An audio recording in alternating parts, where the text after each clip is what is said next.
নমস্কার, কেমন আছেন সবাই? আশা করি সবাই খুব ভালো আছেন। চলে এসেছি আজকে একটা নতুন ভিডিও নিয়ে। আজ খুব ছোট্ট একটা ভিডিও আপনাদের সাথে শেয়ার করছি। আজ একটা রেসিপি শেয়ার করব, যেটা চিংড়ি মাছের চাল কুমড়ো পাতায় পাতুরি করে দেখাবো চিংড়ি মাছ দিয়ে। তো লাউ পাতার পাতুরি তো খেয়েছেন, যেহেতু এটা ভাদ্র মাস তাই আমি লাউ পাতায় করে দেখাচ্ছি না, এটা চাল কুমড়ো পাতায় করে দেখাচ্ছি। তো এই চিংড়ি মাছগুলোকে ভালো করে ছাড়িয়ে নুন হলুদ লাগিয়ে নিলাম।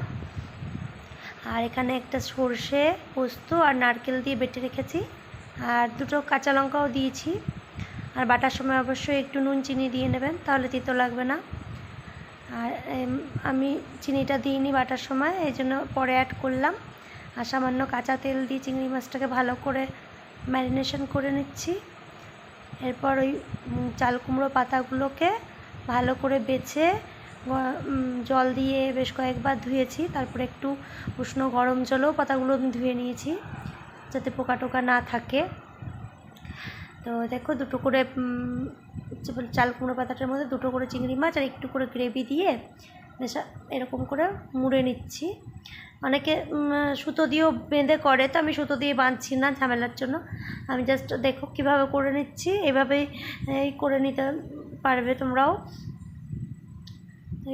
আমি দুটো করে দেখালাম, বাকিগুলো এভাবেই করে নিচ্ছি। তারপরে এটাকে আমি তেলের মধ্যে ভেজে নেব। এটা চাইলে তোমরা ভাপাও করে খেতে পারো, যে টিফিন বক্সে দিয়ে। তা আমি আজকে এটা পাতুরি মানে ভেজে করে দেখাচ্ছি তেল দিয়ে। তো এভাবে গরম ভাত দিয়ে কিন্তু এরকম চিংড়ি মাছের পাতুরি খেতে খুবই ভালো লাগে। কুমড়ো পাতাতেও হয়, লাউ পাতাতেও হয়। তা আমি কিন্তু আজকে চাল কুমড়ো পাতাতে করে দেখাচ্ছি।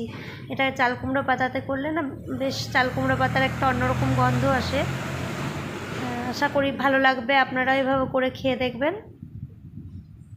দেখুন, এক পিঠ করে আমি বেশ ভেজে নিচ্ছি।